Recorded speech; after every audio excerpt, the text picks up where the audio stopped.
Hi, my name's Summer May Finlay. I'm a Yorta Yorta woman, and we're here at the International Indigenous Health and Wellbeing Conference that's put on by Lowitja, and I'm here with Kalinda Griffith.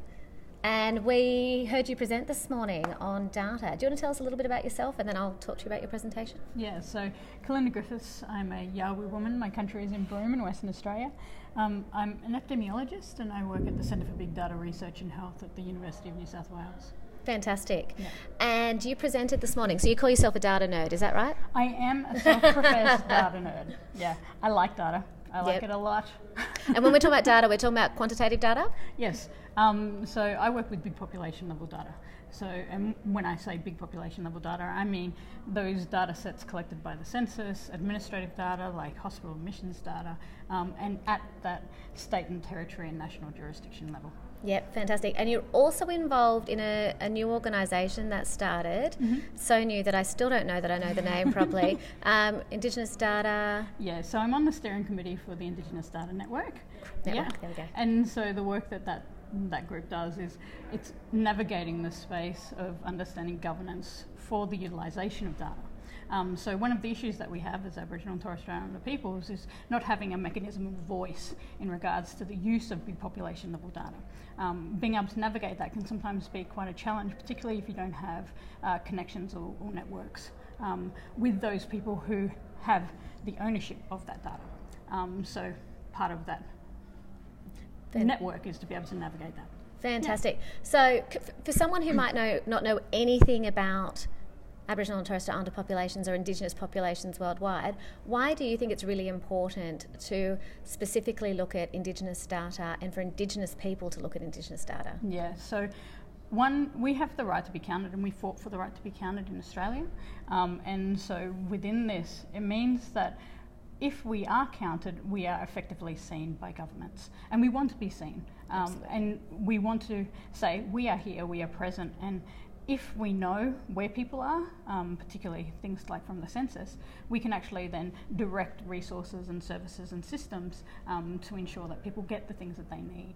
And so, yeah, I think it's quite an important part of being an Aboriginal and Torres Strait Islander person, is being able to say, I am here, I am seen. However, that comes with this discussion of, well, that means that the government has my data and information. Yep. And so it's this really cross tension that happens. Yeah.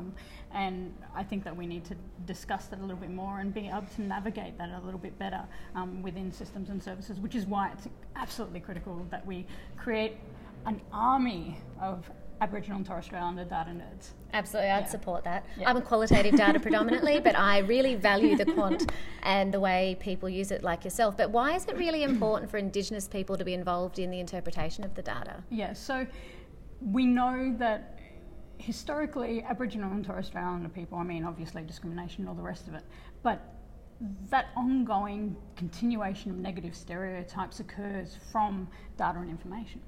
So the information that's pushed out there is something that we need to we have to say, well, we want to be able to describe our story our way. And often when it comes to the data that is being used, it's not an entirely representative sample. And so we had a question today at the talk. James Ward, I think that question was James from. Ward we'll dump in it. Yeah.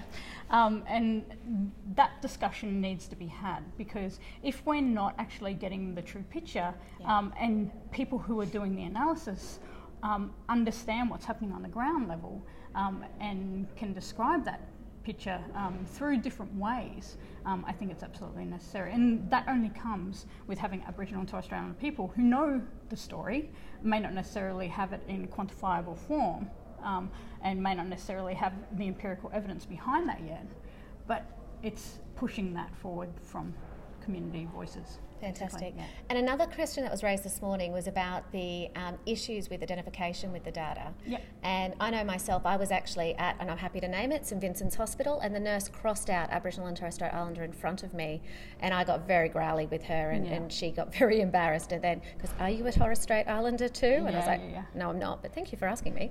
Yeah. How do you manage the underrepresentation of Aboriginal people in population data sets? Yeah, so it depends on the type of data set.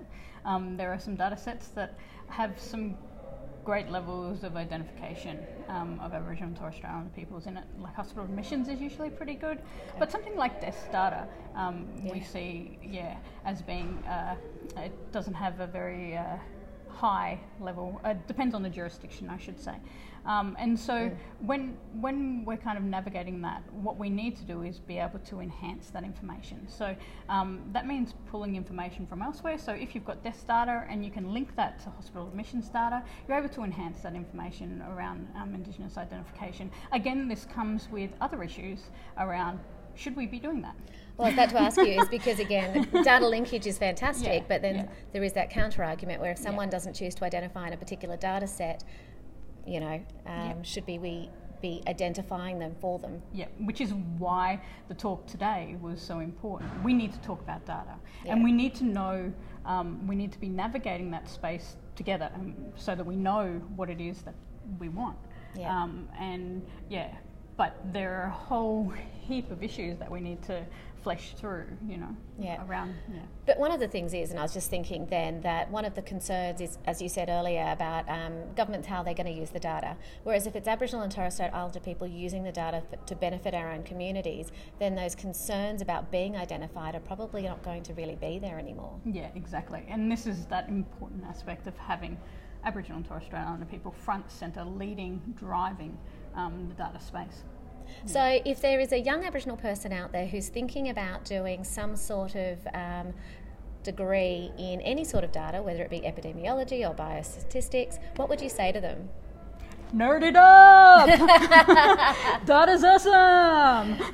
Data is awesome. And is there anything else you want to add about data generally, or about the work you're doing, or? No, I think that's all. I mean, I could speak about data for a long, long time. And she really can. Yeah. The only thing that I would say is, we can use data for our benefits, and to do that, we need to build the next generation and the next generation of data nerd workforce. Absolutely. But I'm optimistic that we're going to be able to use it for good. Absolutely, and you are right. We need to skill up our mob to be able to use the data to benefit our own communities. Yeah. Lovely, thank you.